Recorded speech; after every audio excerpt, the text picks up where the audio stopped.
নিরাপত্তা বিধান করার জন্য আপনাদের সাথে সব সময় থাকবে।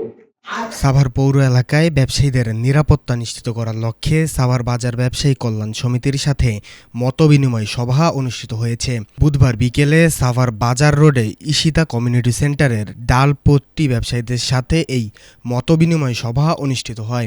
মতবিনিময় সভায় প্রধান অতিথি হিসেবে উপস্থিত ছিলেন ঢাকা জেলা বিএনপির সাবেক যুগ্ম সাধারণ সম্পাদক খোরশেদ আলম। এই সভায় বাজার ব্যবসায়ীরা তাদের বিভিন্ন ধরনের সমস্যার কথা তুলে ধরেন। সভায় প্রধান অতিথির বক্তব্যে খোরশেদ আলম ব্যবসায়ীদের নানা সমস্যার সমাধানের আশ্বাস প্রদান করার পাশাপাশি কোনো মাদক ব্যবসায়ী এই বাজারে থাকতে পারবে না বলে ঘোষণা দেন। এ সময় বিশিষ্ট ব্যবসায়ী সোলাইমান ফকির সুমন সহ বিএনপির বিভিন্ন নেতাকর্মীরা উপস্থিত ছিলেন। আমি আপনাদের প্রথমে বলি, আপনাদের ব্যবসায়ী, আপনারা কাছে খাবার দাবার কোনো কিছু টাকা পয়সা চাবেন না, আপনারা চান নিরাপত্তা। নিরাপত্তা বিধান করার জন্য আপনাদের সাথে সব সময় থাকবে।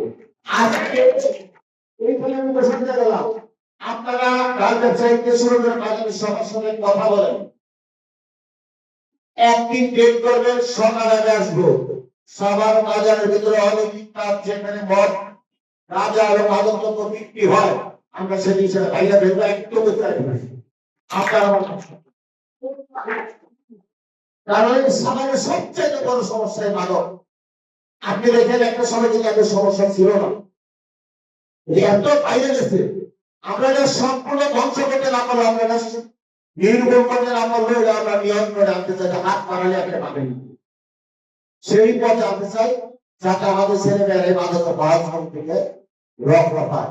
এটা এমন একটা সমস্যা, সাভার আপনি এগিয়ে নিতে চাইলে, ব্যবসায়ী বান্ধব পরিবেশ সৃষ্টি করতে চাইলে এই মাদক সাভারে রাখা যাবে না।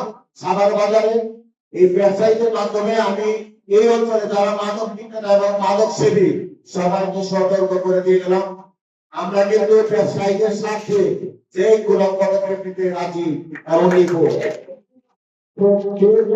প্রভাবশালী লোক হোক এবং প্রভাবশালী ছেলে সন্তান হোক, তার ছেলে সন্তান সতর্ক করেন সাভার বাজার ব্যবসায়ীদের সাথে যত কোনো মত মাদক দ্রব্য খেয়ে যাতে কোনো রকম অভদ্র আচরণ না করে, তার জন্য আমার বাজারে আইসা সালাম।